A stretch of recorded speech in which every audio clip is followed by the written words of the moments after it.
O.J. Simpson, the former football great, who was accused of and ultimately acquitted of the brutal 1994 slayings of his ex-wife and her friend, has died, according to his family. He was 76. On April 10th, our father, Orenthal James Simpson, succumbed to his battle with cancer. He was surrounded by his children and grandchildren. During this time of transition, his family asks that you please respect their wishes for privacy and grace, a statement from his family said. In May 2023, Simpson posted a video on X, then known as Twitter, revealing that he had recently caught cancer and had to do the whole chemo thing. He added, "It looks like I beat it." Simpson didn't specify the nature of the cancer. Then in February 2024, a Las Vegas television station reported that Simpson was again undergoing treatment for an unspecified cancer. Simpson himself posted a video on X that day, denying rumors that he was in hospice care, though he did not otherwise confirm or deny reports that he was ill. 2 days later, in another video update on X, Simpson thanked those people he said had reached out to him, adding, "My health is good. I mean, obviously I'm dealing with some issues, but I think I'm just about over it." Simpson, nicknamed the Juice, broke records as a college and professional football player, and extended his celebrity and fortune as a sportscaster, a movie and television actor, and as a corporate spokesman, most notably for Hertz Rental Cars. All that changed on June 12, 1994, when Simpson's ex-wife, Nicole Brown Simpson, and her friend, Ron Goldman, were brutally stabbed to death outside of her home in the Los Angeles neighborhood of Brentwood. Within days, police announced their intention to arrest the former football star for the murders. 5 days after the killings, 95 million Americans watched as Simpson's white Ford Bronco, with longtime friend Al Cowlings at the wheel and Simpson in the back seat with a handgun, threatening to kill himself, led police on a 60-mile, low-speed televised chase through Los Angeles that lasted some 2 hours. Simpson ultimately surrendered to police and stood trial for the murders. In October 1995, after 11 months from jury selection to verdict, Simpson was acquitted in a trial that was televised daily and became an international sensation. 12 years later, Simpson was arrested in September 2007 after he led a group of men into a Las Vegas hotel and casino to steal, at gunpoint, what he claims was his own sports memorabilia. Simpson was charged with a number of felony counts, including kidnapping and armed robbery. The following year, he was found guilty and sentenced to up to 33 years in prison. Simpson was released on parole on October 1, 2017. Simpson is survived by 4 children, Arnale and Jason, from his first marriage, and Sydney and Justin, from his marriage to Nicole Brown Simpson. Cato Kellen, a house guest of Simpson's at the time of the murder, who became a key witness during the trial, expressed his condolences Thursday to Simpson's children, and his love and compassion to the families of Brown Simpson and Goldman. Nicole was a beacon of light that burned bright. "May we never forget her," he said in a video statement posted on X. Simpson was born on July 9, 1947, and raised in Potrero Hill, a low-income neighborhood near San Francisco.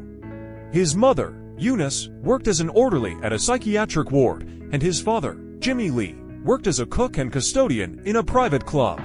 When Simpson was just a toddler, his father left the family, leaving Simpson's mother to raise and support there for children on her own. Despite being bow-legged and pigeon-toed from a bout with rickets in infancy, according to ESPN, Simpson developed a strong interest in sports as a child. In the spring of 1967, he enrolled at the University of Southern California in Los Angeles, and that same year, he married his high school sweetheart, Marguerite Whitley, with whom he eventually had 3 children. Playing for USC as a running back, Simpson soon became college football's leading rusher. By the time he left the school, he had set 13 college football records and had won the 1968 Heisman Trophy. The charismatic young star athlete's television career took off like a rocket. On the night he won the Heisman, Simpson signed a television contract with ABC Sports.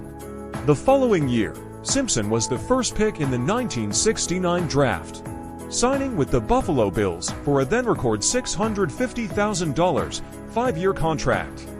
By 1973, Simpson had scored an NFL record 23 touchdowns in a season.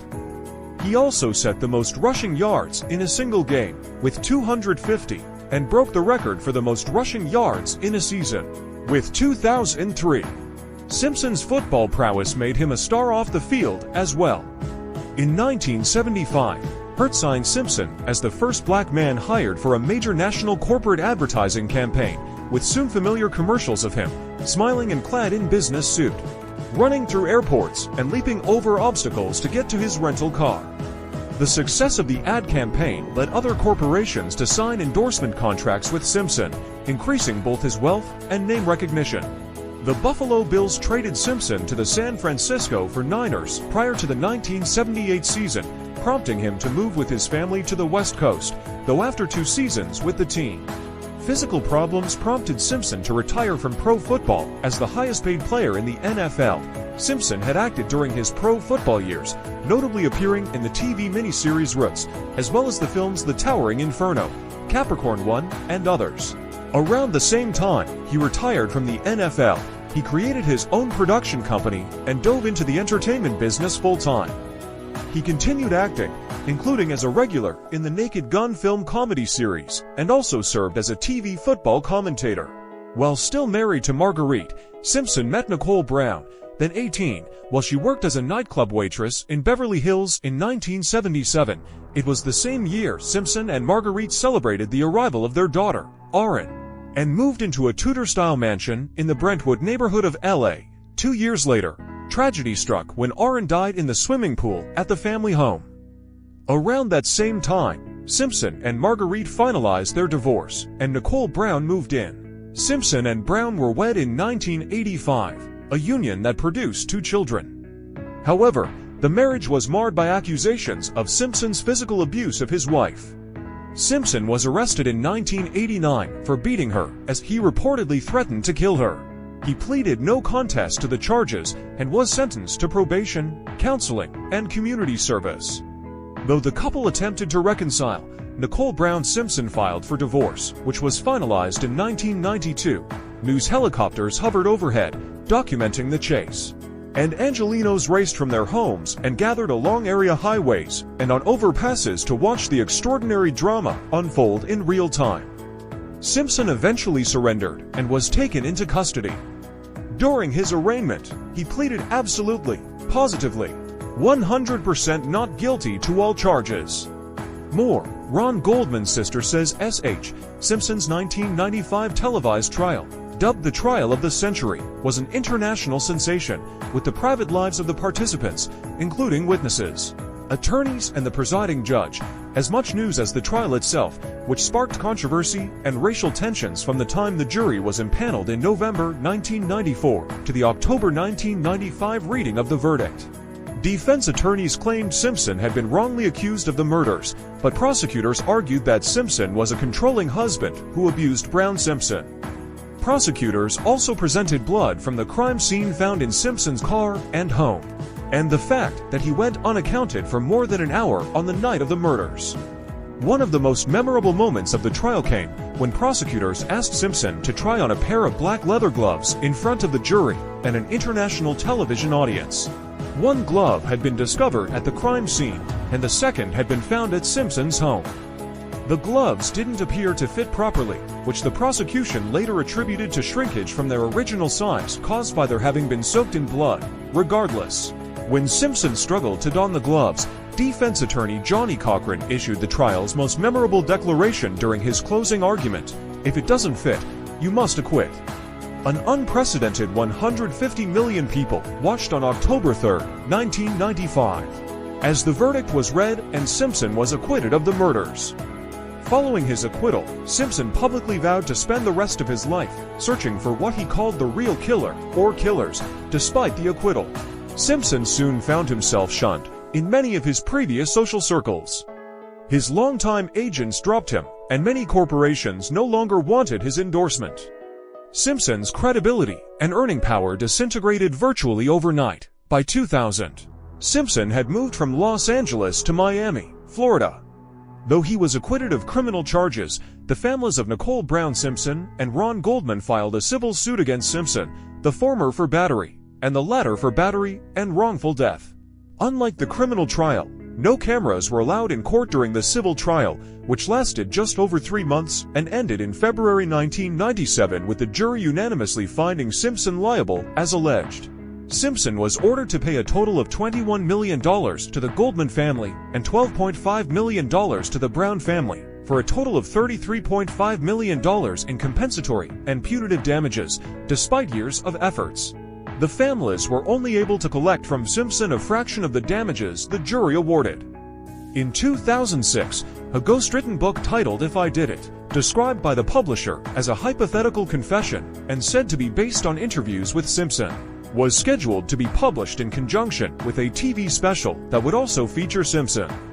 The special was canceled following widespread criticism, and the family of Ron Goldman, still pursuing the unpaid monetary damages awarded them in Simpson's civil trial, was awarded the rights to the book, which they were titled and published as If I Did It, Confessions of the Killer.